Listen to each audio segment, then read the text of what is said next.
So, if I have a right to do something, I don't require permission. So if I have a right to keep and bear arms, then I don't require a concealed carry permit. They are contradictions in terms.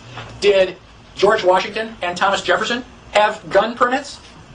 No, it was ridiculous. I mean, you were required to have a gun, basically, to defend the United States. So, if they didn't have a gun permit, and we do now, where was the first gun permit? When did we write the first gun permit?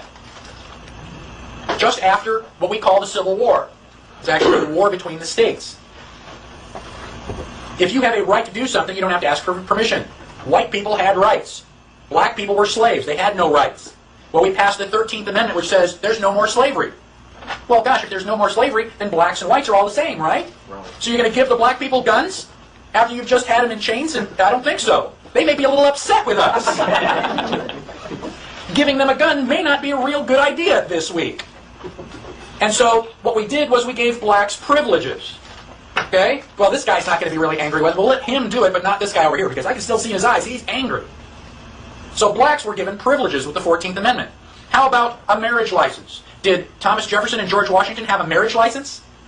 No. Today, just about everybody has one. Where was the first marriage license? Right after the Civil War.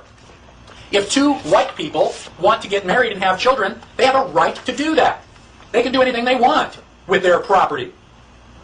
Now, whites don't have to ask anybody for permission. Blacks we really didn't care. Two black people wanted to get together. We basically considered that animal husbandry. But what if a black person and a white person want to get married? Oh gosh, we can't have that. We can't allow mixing of the races now, can we? The white person can do anything they want. The black person can't. The black person has to get permission. So the first marriage licenses were permission for interracial marriages. And I have a copy of Black's Law Dictionary. Now this is Black's Law 3rd edition. This is about 1870s, I think, somewhere in that time frame.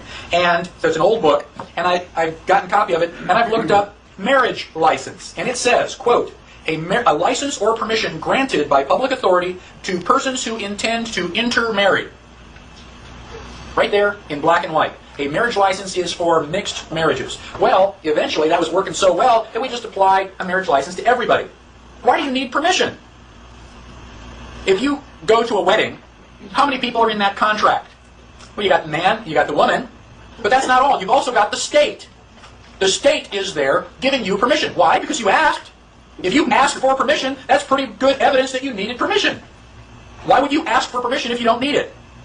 So you've got the man, the woman, and the state. There are 3 entities in this contract. So now the state has a vested interest in the outcome of this contract. Well, what is the general outcome of a marriage contract? You put a boy and a girl in a dark room for long enough, what's going to happen? Children. So now the state, because they are vested in this contract, they have a vested interest in the children. How can this social worker come to your door and say, you're not being a good parent, and take your kids away? Because they own them. If you have a marriage license, the state has partial ownership in your children. That's how they can demand that your children go to school. They want their children in school, government schools.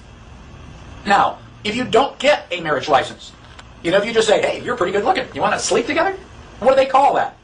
That's a common law marriage. That's probably the only phrase where anybody knows the phrase common law.